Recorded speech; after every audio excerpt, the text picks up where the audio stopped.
Baik, kembali di indahnya Ramadan, Masya Allah, Tabarakallah, masih menemani santap sahur Anda di pagi hari ini. Saya mengingatkan kembali untuk para pemirsa yang belum bangun untuk sahur, ayo segera, mumpung belum imsak, mumpung belum subuh. Nanti kalau udah subuh, waduh jadi lewat nanti nggak sahur ya. Oke, saya kembali ke para jamaah yang ada di sini, karena kita sudah masuk segmen dialog dan juga tanya jawab. Insya Allah nanti guru-guru kita akan menjawab. Siapa yang mau tanya coba? Saya pengen, waduh seru banget ini. Kayaknya ini jamaah pada sibuk bekerja semua nih sepertinya. Oke, saya persilakan dulu Bapak, monggo. Bismillahirrahmanirrahim. Eee, Terkait tema sibuk bekerja Ya dan boleh lupa ibadah, dikenalkan dulu namanya dengan Bapak siapa? perkenalkan nama saya Rusli dari Bogor. Baik, terima kasih Pak Rusdi. Jadi terkait tema sibuk bekerja dan lupa ibadah, ada fenomena beberapa kawan, jadi sebelum dia hijrah, artinya ibadahnya sembarangan, karir dan usahanya bagus, Ustaz. Hmm, Tapi begitu hijrah, mulai dekat dengan ustadz, dengan majelis, itu beberapa kawan kami ada yang sering sakit dan beberapa karirnya jatuh, Ustaz. Itu apakah ada kemungkinan, pas usaha bagusnya itu ada pengaruh jin dan ada kawan yang bercanda, jangan-jangan jinnya sekarang marah katanya, Ustaz.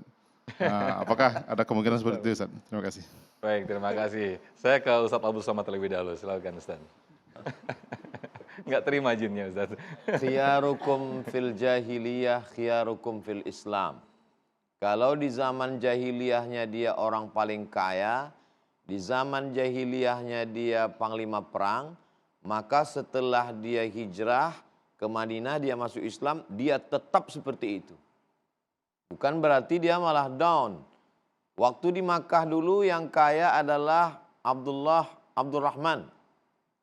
Maka ketika Abdurrahman bin Auf, maka ketika dia pindah ke Madinah, dia ulang usahanya dari nol, dipersaudarakan dengan Sa'ad bin Rabi, dan dia tetap menjadi orang yang paling kaya.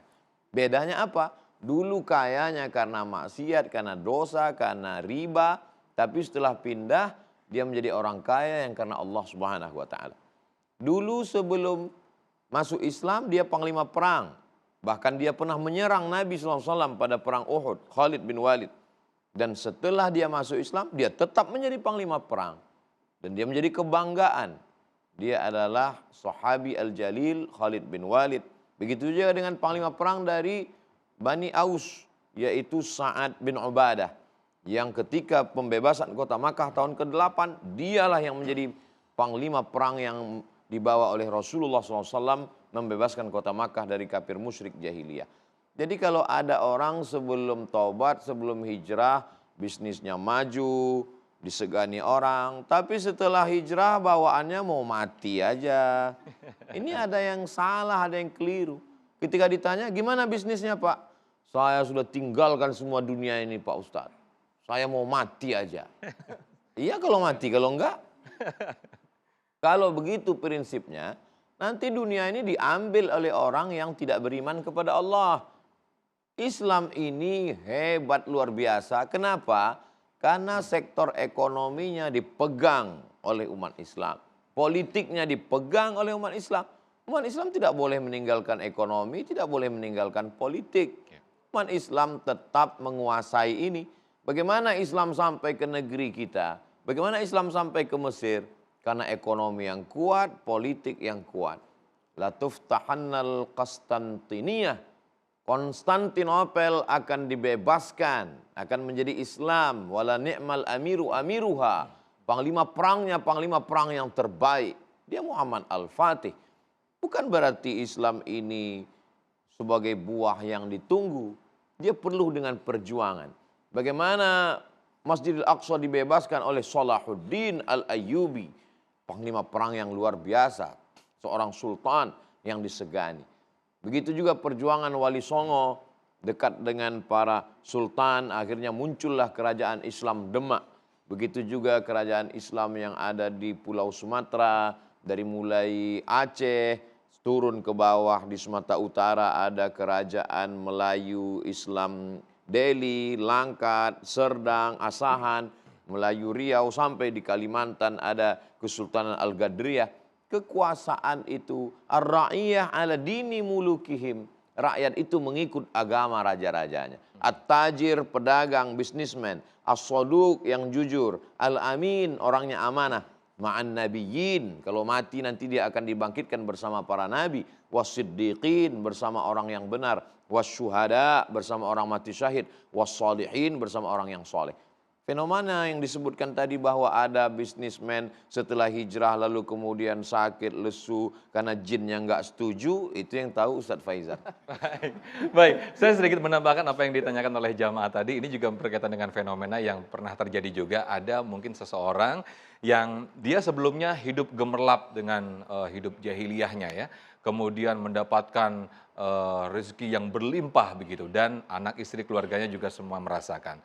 Tapi setelah dia memutuskan untuk hijrah, dia berpindah, dia tinggalkan itu pekerjaan jahiliyahnya, dia berdagang, kemudian supaya dia meniat untuk fokus ibadah, lebih banyak ibadah. Namun yang terjadi justru perekonomian terpuruk. Dikomplainlah si suami ini oleh anak istrinya, bagaimana nih Pak, kok semakin miskin kita, akhirnya tidak tahan, kembalilah bekerja ke dunia yang jahiliyah tadi. Nah, ini bagaimana nih Ustaz Faizal menghadapi fenomena seperti ini? Apakah ini sebuah ujian atau bagaimana Ustaz? Itu ujian ya. Masya Allah. Ya seperti yang Allah firmankan dalam surat Al-Ankabut. Alif Lam Mim hasiban nasu ayyutraku ayyaqulu amanna wa hum la yuftanun. Dan Allah juga berfirman di Al-Baqarah 214. Am hasibatum an tadkhulul jannata walamma ya'tikum mathalul ladzina khalau min qablikum. Masathumul ba'sa wad-dharra wa zulzilu hatta yaqula ar-rasul wal ladzina amanu ma'ahu mata nasrullah. Ala inna nasrallahi qarib. Apakah kalian mengira masuk surga begitu saja dengan gratis? Enggak diuji dulu sebagaimana ujian-ujian yang telah menimpa kaum-kaum sebelum kalian. Mereka ditimpa dengan kegoncangan, kesusahan, penyakit, kesedihan, sampai Nabi dan juga orang-orang yang beriman menyertai mereka itu mengatakan, kapan nih pertolongan Allah datang? Saking kerasnya ujian yang mereka terima. Tapi Allah berfirman, ya ala inna nasrallahi qarib. Ketahuilah bahwa pertolongan Allah itu sangat dekat. Memang dalam hijrah itu pasti akan ada yang namanya pasang surutnya. Keimanan maupun cobaannya itu tidak lain dan tidak bukan untuk menguji ketahanan hamba itu dan apakah dia komitmen atau tidak dengan taubatnya, dengan hijrahnya itu. Wallahu a'lam. Baik, menambahkan jawaban apa yang tadi, apakah ada pengaruh jin pengaruh atau apa? jin. Ya, kalau hal seperti itu harus dianalisa lebih dalam. Baik. Kalau saya katakan bukanlah, nggak ada urusannya sama jin itu seperti itu. Mungkin temannya tadi Bapak bisa diajak ke sini nanti kita rukyah bareng-bareng di Mungkin kita sini. cek ya. bareng-bareng. Baik, berikutnya siapa lagi yang mau bertanya? Oke, saya ke Bapak-bapak terlebih dulu. Iya, Pak, boleh berdiri, diperkenalkan namanya dan diajukan pertanyaan, silakan. Bismillahirrahmanirrahim. Assalamualaikum warahmatullahi wabarakatuh. Waalaikumsalam warahmatullahi. Nama saya Kurtubi. Tadi Ustadz Faizal mengatakan bahwa bekerja juga adalah ibadah. Sementara kemudian dalam pekerjaan itu kan beda bentuk kerjaannya Ustaz. Apakah nanti ini berpengaruh kepada nilai ibadahnya? Ada orang yang bekerja menggali batu yang hampir dari pagi sampai sore hari dengan peluh keringat. Tapi ada seorang pimpinan yang dia hanya duduk santai dan sebagainya. Ada juga orang yang bekerjanya hanya menagih uang kontrakan saja. Nah ini kira-kira secara ini nilai ibadahnya itu beda atau seperti apa Ustaz? Terima kasih. Assalamualaikum warahmatullahi wabarakatuh. Waalaikumsalam. Bapak Kurtubi punya berapa kontrakan nih ngomong-ngomong? Baik, ditahan dulu jawabannya, kita santap sahur dulu. Silakan.